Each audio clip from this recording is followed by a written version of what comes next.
So I have already started and already recorded the video regarding the nested loop join, the block nested loop join. Already I have completed that. If you have not seen, then please see the recorded videos I have uploaded day before yesterday. Right there you will be what I can say. There you will have a clear idea. What do you mean by loop join and what do you mean by nested loop join, block nested loop join.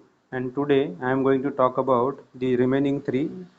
These three are remaining. So today I am going to talk about these three: indexed, nested loop join, merge join, and hash join. Okay, let me come back and let me see. Am I audible? Am I audible? Yes. My screen is visible. Yes. Okay. So now I am going to start with the index nested loop join. The index nested loop join. So let's start.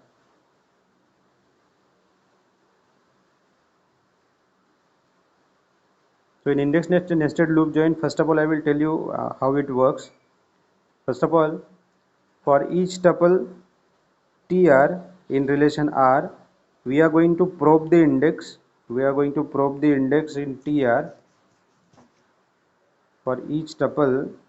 For each tuple tr in outer relation r, right?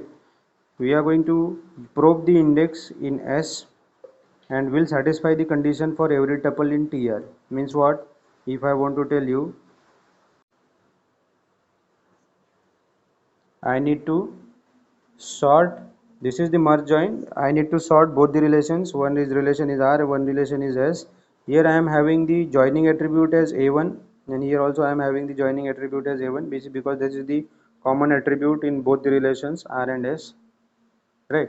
Now I need to do what? I need to merge the sorted relations on I need to merge the sorted relations to join them. How I am going to merge them? See, for that purpose,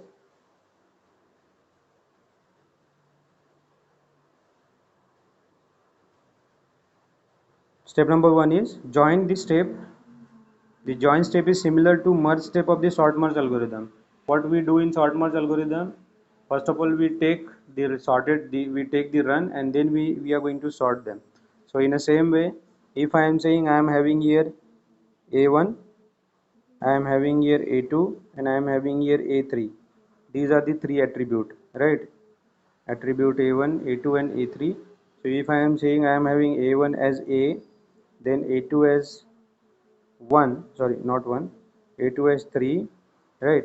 Then for a, what is there? I am having here this particular operator AND, right? For b, you can see for b what I am having here, I am having 1 and here I am having g. So like that, in this way I am going to merge them. Okay.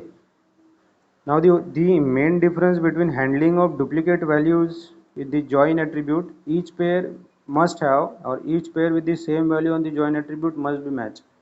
Means whatever the pair we are going to match, that must have been same attribute. Okay. Yeah. Then what is the, we'll see more about this merge join algorithm. It can be used for equijoins and natural joins because we require the common attributes, so it's quite obvious that we will be requiring we will be using that particular join operation in equijoins and natural joins, right? Now each block needs to be read only once. Yes, definitely, because whatever the blocks we are going to map, that we are going to read only once, and the total cost will be br plus bs. The total cost will be br plus bs, means number of blocks in r plus number of blocks in s. That will be the total cost, plus along with that we will be having this, that is nothing but the ceil function of. Now what do you mean by ceil function? If I am writing this is nothing but the ceil function. For example, if I am writing 5 divided by 3, what will be the answer? 5 divided by 3 comes out to be 5 divided by 3 comes out to be 1 point. Chalo, will do one thing. Instead of this 3 I am writing here 2, right? So 5 divided by 2 comes out to be 2.5. So what is the value of this ceil function? It will be 3. This is the ceil function. But if I am writing the floor function, then the floor function is like this. How it will look like? The floor function is like this. If I am writing 5 divided by 2 and the floor function is like this, then the value is 2.5, but I am going to take the floor function, that's why the answer will be 2, not 3. Getting? So this is the floor function and ceil function. So here I am taking what? BR divided by BB means number of blocks in R divided by number of tuples in R. Getting? What I am trying to tell you, see. This is nothing but number of record number of tuples in a number of blocks in R divided by number of tuples in R. Okay, like that.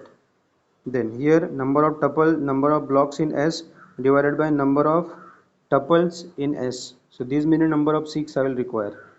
Okay, then so this is nothing but the merge join, the simple merge join. Then I am having the hybrid merge join, so that also we will see. This is the hybrid merge join. Now why it is called as hybrid merge join? Because we are going to use the index, and that index is nothing but this b plus tree index. So what do you mean by b plus tree and how the index are stored? Yes, next screen. This up to what we have you have seen. Chalo, let me come.